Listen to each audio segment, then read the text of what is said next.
Tears streamed down the alien princess' face as the human hero held her tight, shielding her from the anti-alien extremists' laser fire.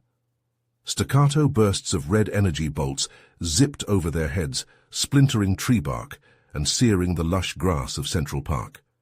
Crouched behind a boulder, the human Jacob Stevens gripped his kinetic pistol, ready to make his last stand to protect the sobbing Tak-Tak Royal.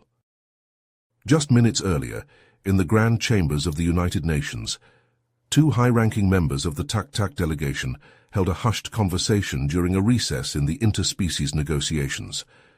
Ambassador Tharos leaned close to his aide, Zachakel, his voice strained with worry. Zachakel, I fear for my daughter's safety. Princess Zilana has ventured out into the city on her own, despite my warnings. These talks with the United Earth government are at a critical juncture. If anything were to happen to her... Zachakel nodded solemnly. I understand, Ambassador. The princess's well-being is paramount, though I'm sure the humans have security measures in place. Tharos shook his head. I do not trust these humans, Zachakel. Their world is chaotic, their people unpredictable, and there are factions who openly oppose our presence here. These Earth-first radicals. The ambassador was cut off by the sudden chirp of his communicator. His eyes widened as he read the urgent message displayed. No. It's Zilana. She's been attacked in the park by human extremists. They're trying to abduct her. Zachakel gasped. By the stars, Ambassador, if they succeed, it could unravel everything we've worked for.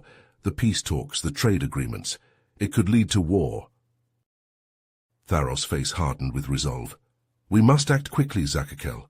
Alert our security forces and the human authorities. We cannot let these terrorists jeopardize the future of both our worlds. As the two Tak-Tak rushed from the chamber, they could only hope that help would reach the princess in time. The fate of two civilizations now hung in the balance, resting on the outcome of a violent struggle playing out in the heart of an alien city. Indeed, Ambassador, the humans' actions were nothing short of extraordinary, Tharos said, continuing his account of the harrowing events in Central Park.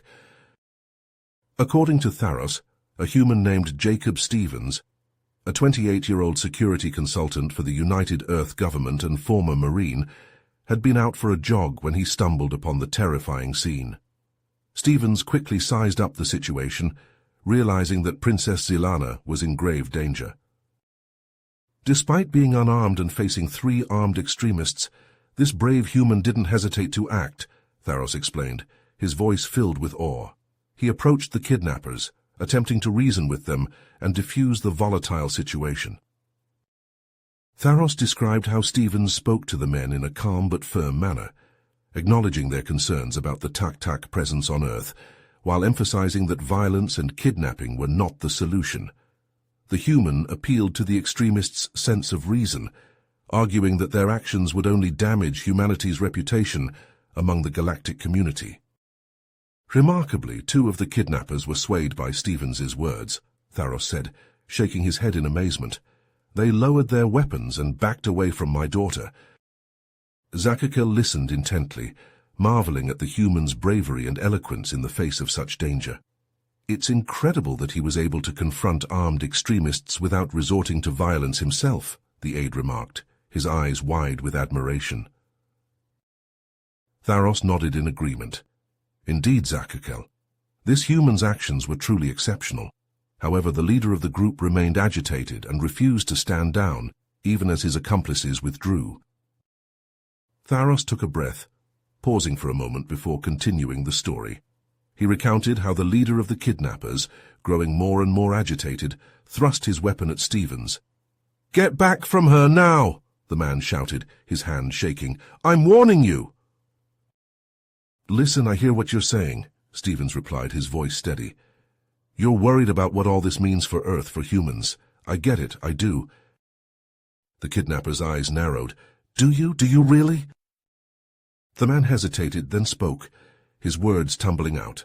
"They'll take over, they'll control us, use us, we'll lose everything that makes us human." "I understand that fear," Stevens said, "but think about it. The Tak-Tak came here in peace to talk, to negotiate. If they wanted to control us, why bother with diplomacy? Why not just use force? Hurting her, taking her hostage, it won't solve anything, Stevens continued. It'll only make things worse, make the Tak-Tak see us as violent, unreasonable. It'll justify the fears of those who don't want them here. As Stevens spoke, Zilana, who had been watching the exchange with a mix of terror and fascination, felt her racing heart begin to slow. She realized with a start that this human was risking his life to save her, to protect her. Zakakel shook his head in wonder. The way he was able to understand that man, to empathize with his fears even as he tried to talk him down, it's remarkable. Yes, Tharos agreed. Humans have a unique capacity for empathy, for seeing things from another's perspective. It's a trait that sets them apart. Tharos shook his head, his expression grave. But even that wasn't enough to deter this human. Despite Stevens's best efforts to reason with the kidnapper, the man remained unmoved, his fear and hatred blinding him to the consequences of his actions. Zakakel leaned forward, his eyes wide. What happened next, Ambassador? In a sudden move, the kidnapper lunged at Stevens, trying to tackle him to the ground, Tharos said, his voice tense. But Stevens reacted with incredible speed and agility, sidestepping the attack effortlessly. The kidnapper stumbled, thrown off balance by Stevens' evasive maneuver. As he struggled to regain his footing, Stevens seized the opportunity. He moved in swiftly, disarming the man with a series of precise, practiced movements.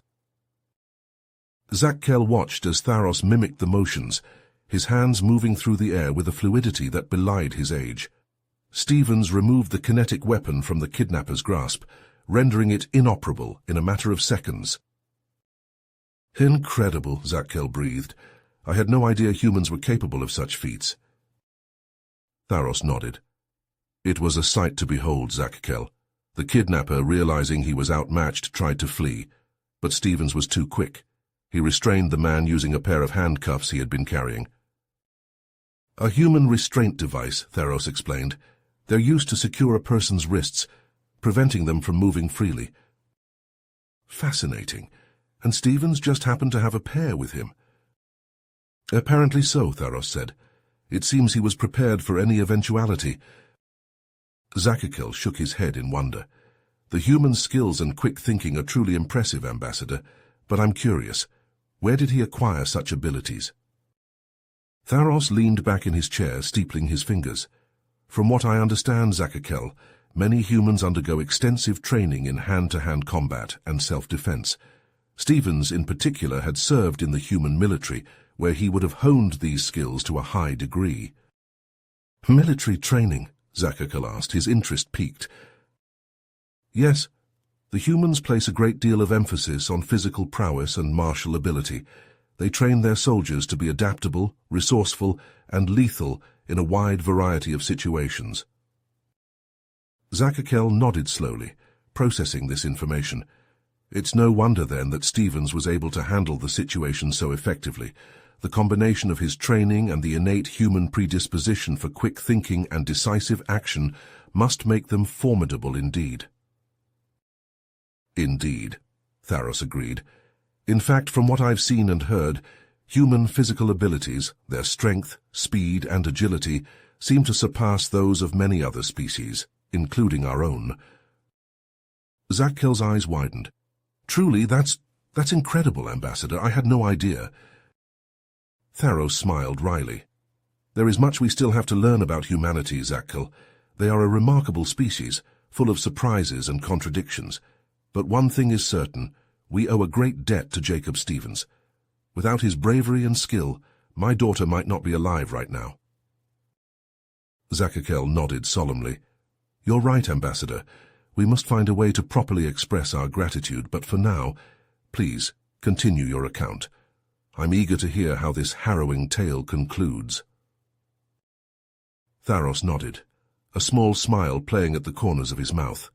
Indeed, Zakakel, Stevens' actions in the aftermath of the attack were just as impressive as his bravery during the confrontation. He described how Stevens, after securing the would-be kidnapper with the handcuffs, turned his full attention to Princess Zilana.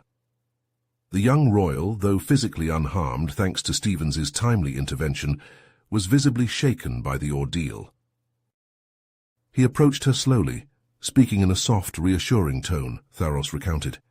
He introduced himself, explained that he was there to help, and asked if she was all right.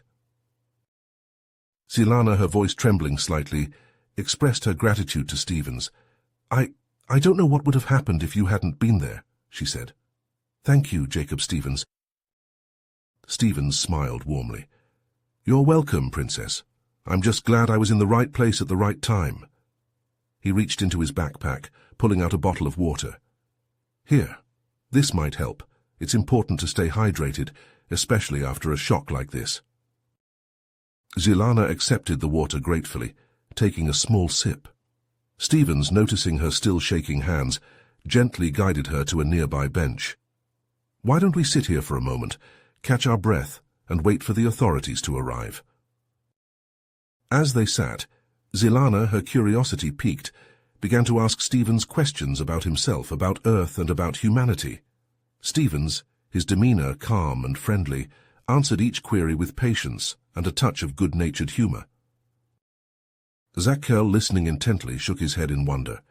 The kindness and compassion Stevens showed, it's remarkable.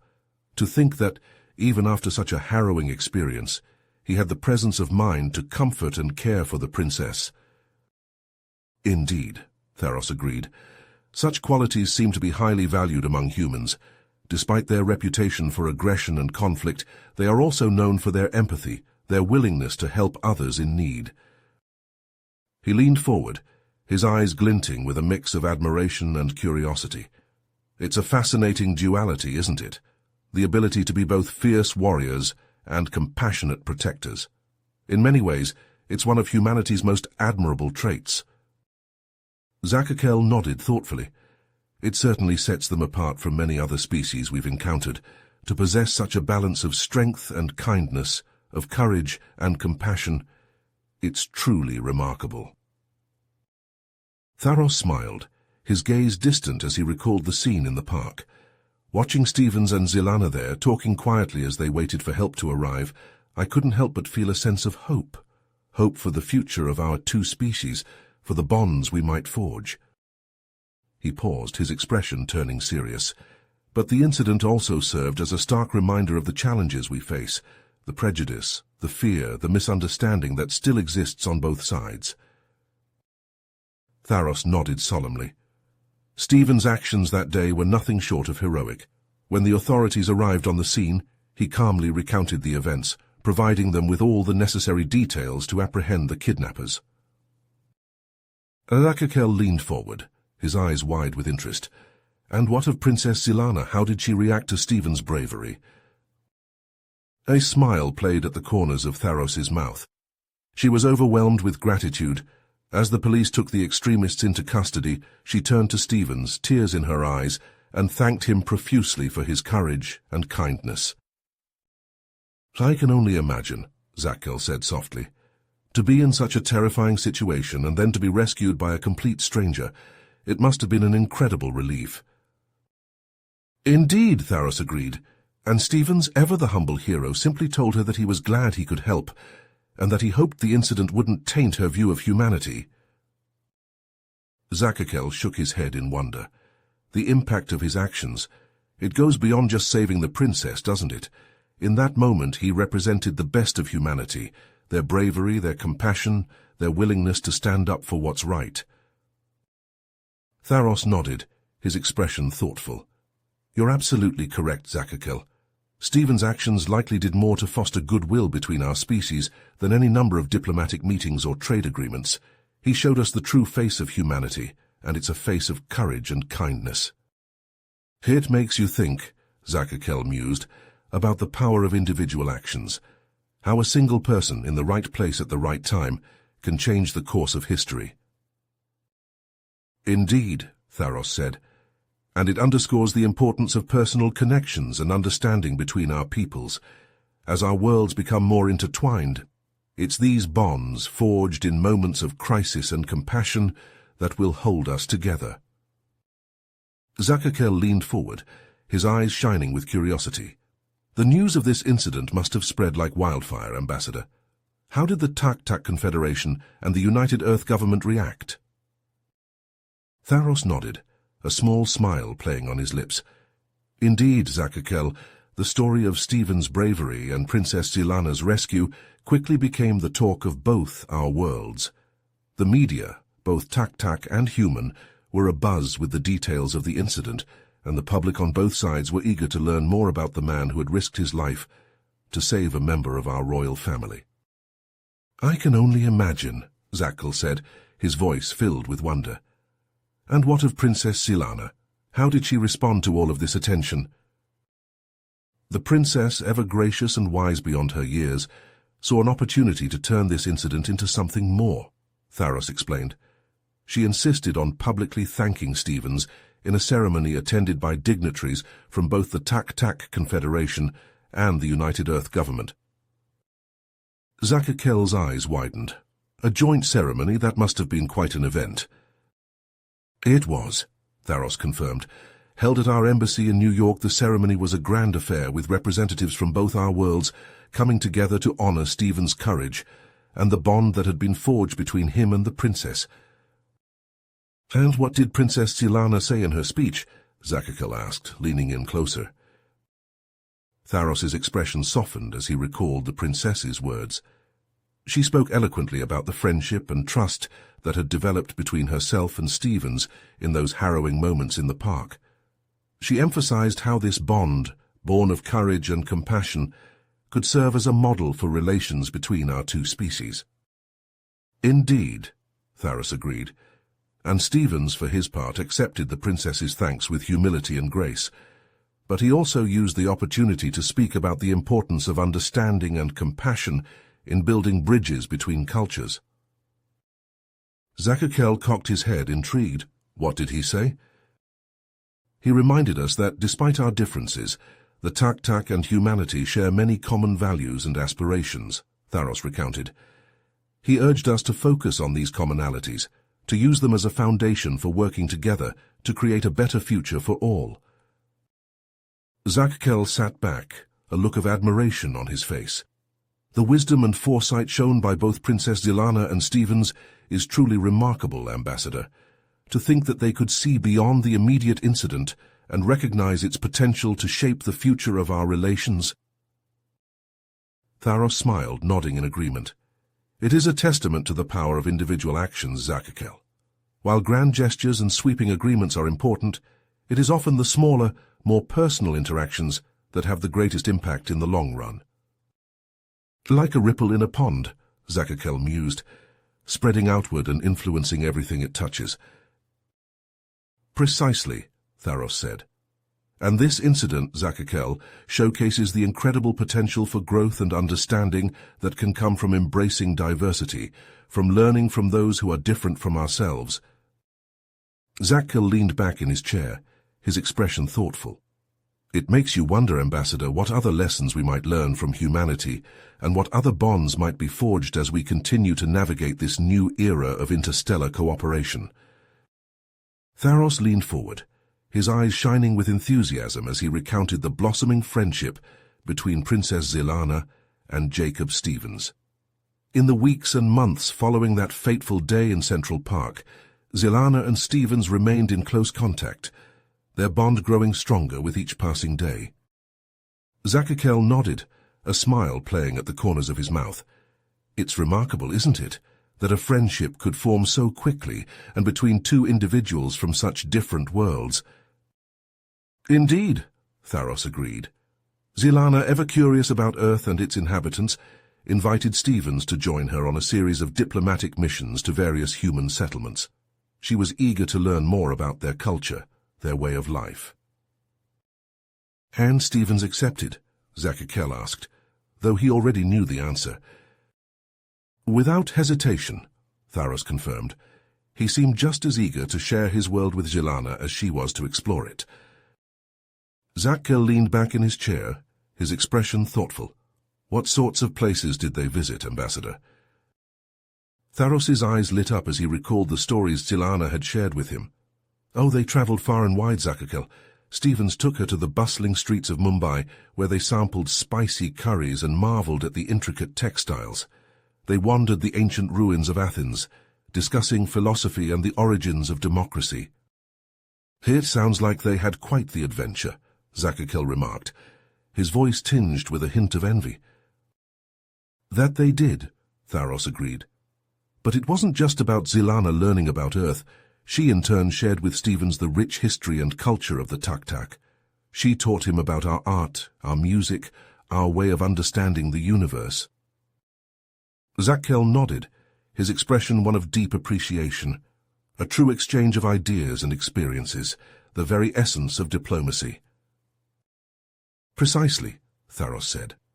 And as their friendship deepened, both Zilana and Stevens came to a powerful realization.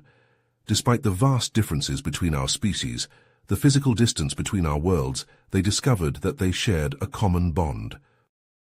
"A bond of what, Ambassador?" Zachakel asked, though he suspected he already knew the answer. Tharos smiled, his eyes distant as he recalled Zilana's words. "A bond of curiosity, of compassion and of respect, Zachakel. They found that, at their core, the Tak-Tak and humanity are not so different. We all seek to understand, to connect, to find meaning in the vast expanse of the universe." Zachakel sat in silence for a moment, letting the weight of Tharos's words sink in. "It's incredible," he said at last, his voice soft with wonder. "The power of friendship to bridge even the widest of gaps." Tharos nodded, his expression one of deep contentment. Through their shared experiences, their mutual understanding, Zilana and Stevens have become living embodiments of the potential for harmony and cooperation between our peoples. "A shining example for us all," Zachakel agreed. "Their story is a testament to the resilience and adaptability of both the Tak-Tak and humanity." "And a powerful reminder," Tharos added, "of the importance of fostering connections and understanding across the boundaries of culture and species. For it is in these connections, these bonds of friendship and respect, that we find the key to a brighter future for all." Tharos smiled, his eyes shining with pride as he recounted the next chapter in the story of Zilana and Stevens' remarkable friendship. Their bond, forged in the crucible of that harrowing incident in Central Park, soon blossomed into something even greater, Zachakel, something that would have far-reaching consequences for both our peoples. Zachakel leaned forward, his curiosity piqued. "What happened next, Ambassador?"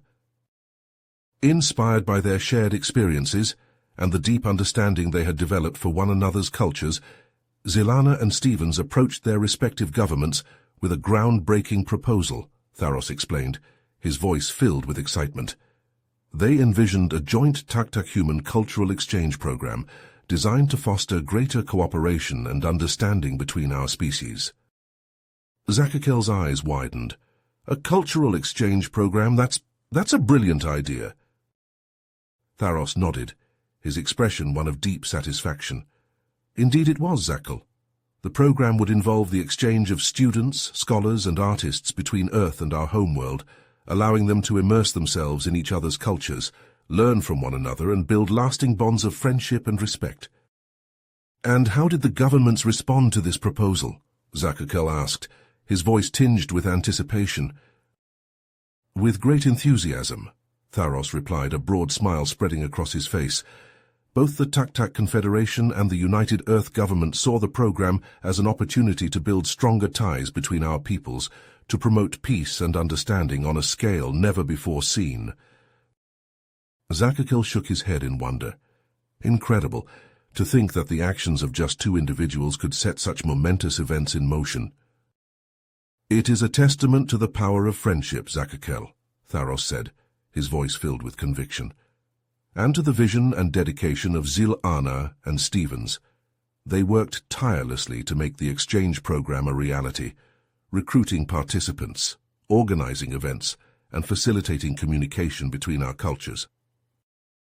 "I can only imagine the challenges they must have faced," Zachakel mused, his brow furrowed in thought. "Bringing together two species with such different histories, customs, and ways of life." "It was no easy task," Tharos agreed, nodding solemnly, But Zilana and Stephen's commitment to their cause never wavered. They poured their hearts and souls into the program, determined to see it succeed. Zachakel leaned back in his chair, a look of deep admiration on his face. And succeed it did, Ambassador. The Tak-Tak Human Cultural Exchange Program quickly became a model for interspecies cooperation, attracting attention and praise from across the galaxy. Tharos smiled, his eyes distant as he recalled the early days of the program.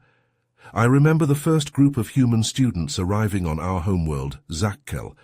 The excitement, the nervousness, the sense of possibility that hung in the air. And our own students, setting foot on Earth for the first time, Zachakel added, his voice filled with wonder. Can you imagine what that must have been like for them, Ambassador? To walk among the towering skyscrapers of New York, to witness the vibrant colors of an Earth sunset. It must have been truly life-changing, Tharos murmured, nodding in agreement. For both our students and the humans, to see their worlds through each other's eyes, to learn from one another's experiences and perspectives. Zachakel sat in silence for a moment, letting the weight of Tharos's words sink in. The exchange program, it's more than just a cultural initiative, isn't it, Ambassador? It's a symbol of hope, of the potential for our two species to build a better future together. Tharos nodded, his expression one of deep conviction. Indeed it is, Zachakel, and we have Zilana and Stevens to thank for that. Through their friendship, their unwavering commitment to fostering understanding between our peoples, they have set in motion a chain of events that could shape the course of galactic history. Zachakel leaned forward, his eyes shining with a mixture of curiosity and admiration. To think that two individuals, one human and one Tak-Tak, could have such a profound impact on the future of our species. Tharos smiled, his gaze distant as he reflected on the story of Zilana and Stephen's extraordinary friendship. It is a powerful reminder, Zachakel, of the transformative potential of personal connections, of the bonds we forge with those who are different from ourselves. And a testament to the strength and resilience of the human spirit, Zachakel added, his voice filled with awe. To think that a species so young, so new to the galactic stage, could have such a profound impact on the course of our shared destiny. Tharos nodded, his expression one of deep respect. The humans are a remarkable people, Zachakel. Their capacity for compassion, for understanding, for forging connections across the boundaries of culture and species. It is truly extraordinary. Tharos fell silent, his gaze distant as he recalled the tragic events that had unfolded just weeks earlier. Zachakel, sensing the ambassador's distress, reached out and placed a comforting hand on his shoulder. I'm so sorry, Ambassador. I know how close you were to the princess, and how much her friendship with Stevens meant to both our peoples. Tharos nodded, his voice thick with emotion as he spoke. It was a routine mission, Zachakel, a chance for Zilana to see more of Earth, to meet with human leaders, and continue the work she and Stevens had started. Zachakel shook his head, his own eyes brimming with tears. And Stevens, he survived the crash.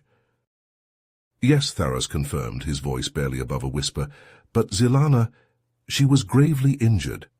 The human medical teams did everything they could, but her injuries were too severe. He closed his eyes, the memory of that fateful day still fresh in his mind. I was there, Zachakel. I held her hand as she slipped away. She was so brave, so strong. Even in her final moments, she spoke of the hope she had for our peoples, of the bond she shared with Stevens. Zachakel, his own voice trembling, asked softly, And Stevens, how is he coping? Tharos sighed, his shoulders slumping under the weight of his grief. He's devastated, Zachakel. Zilana was more than just a friend to him. She was a kindred spirit, someone who understood him in a way that few others could. He paused, his gaze drifting to the window, where the distant stars twinkled in the inky blackness of space. I spoke with him, just before I left Earth. He was in his quarters, surrounded by mementos of their time together. He told me that he had made a vow, a promise to Zilana's memory. Zachakel leaned forward, his eyes wide with curiosity. A vow? What kind of vow? Tharos turned to face his aide, his expression one of grim determination. He said that he would not let Zilana's death be in vain, Zakkel, that he would dedicate himself to continuing the work they had started, to promoting understanding and cooperation between our species. Zakkel nodded slowly, his own expression mirroring that of the ambassador. A noble goal, ambassador, one that I'm sure Zilana would have been proud of. Tharos smiled sadly, his gaze distant once more. She would have, Zakkel. She believed in the power of compassion, of understanding. Even in the face of adversity, she never lost sight of that.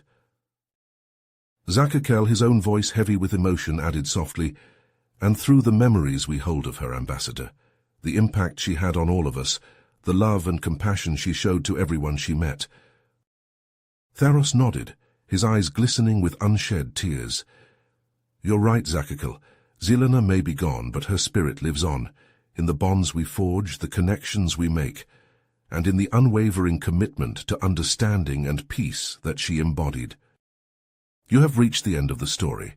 If you enjoyed this story and want to support us, please leave a like and subscribe to our channel, and for every comment that says 88, I will heart every single one of them. Thank you for your time.